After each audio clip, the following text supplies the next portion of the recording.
Γεια σας και καλώς ήρθατε στο κανάλι Όλα για τα Χάμστερ.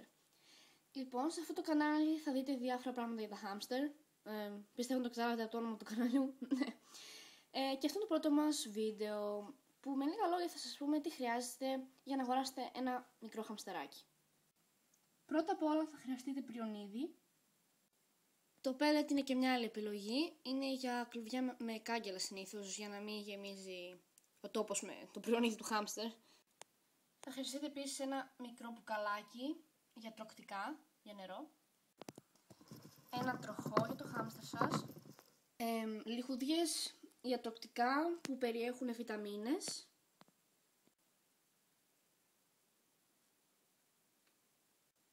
Ένα σπιτάκι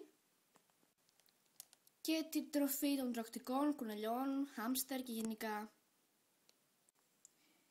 Ένα μικρό κουπάκι για να βάζετε την τροφή του χάμστερ. Ένα τουαλετόχαρτο για να παίζει το χάμστερ σας. Μπορείτε να βάλετε χαρτομάτιλα ή βαμβάκι στο κλουβί του χάμστερ γιατί του αρέσει να φτιάχνει το κρεβάτι του από αυτά. Και φυσικά το χάμστερ σας. Λοιπόν, αυτός εδώ είναι ο φαφούτης. Δεν είναι πραγματικά φαφούτης, απλά τον έχω ονομάσει έτσι. Λοιπόν, τον έχω περίπου ένα χρόνο και είναι νομίζω το τέταρτο χάμστερ που έχω πάρει. Όταν παίρνετε ένα χάμστερ, δεν πρέπει να κάνετε την ίδια βλακεία που έκανα και εγώ όταν πήρα για πρώτη φορά. Λοιπόν, τα χάμστερ είναι μοναχικά ζώα, από τη φύση τους κιόλας, στην έρημο και σε όλα αυτά που ζούσανε. Οπότε δεν χρειάζονται παρέα στο κλουβί τους. Όταν είχα πάρει πρώτη φορά χάμστερ, είχα πάρει δύο της ίδιας ράτσας, ρωσικό νανάκι.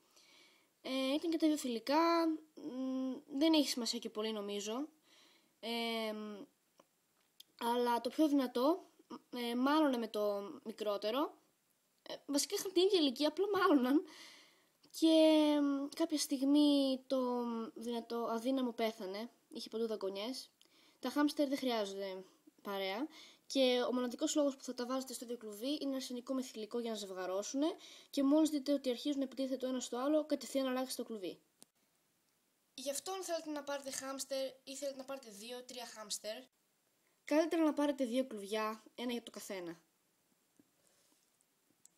Τα χάμστερ είναι μοναχικά ζώα, όπως είπα και στην αρχή.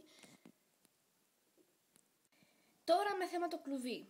Μπορείτε να πάρετε πολλά είδη κλουβιών. Το συγκεκριμένο το έχω φτιάξει μόνη μου. Είναι ένα πλαστικό κουτί. Μπορείτε να το βρείτε στα IKEA, από εκεί το αγόρασα. Νομίζω για 4 ή 5 ευρώ, δεν είμαι σίγουρη. Πάντως είναι πολύ οικονομικό και εύκολο και δείχνει και ωραία ειδικά στο χώρο. Οπότε ναι.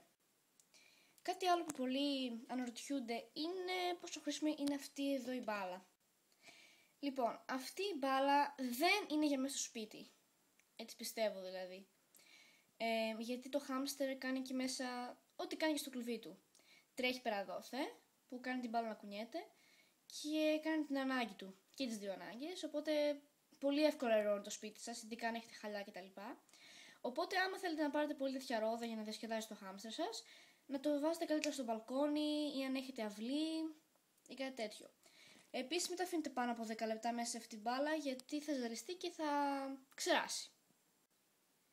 Λοιπόν, πιστεύω πως αυτά ήταν τα βασικά που ήθελα να σας πω. Ευχαριστώ που είδατε το βίντεό μου και άμα θέλετε να κάνετε κάποια συγκεκριμένη ερώτηση, αφήστε ένα σχόλιο ή στείλτε μου ένα μήνυμα για να κάνω ένα βίντεο response για να σας απαντήσω. Γεια σας!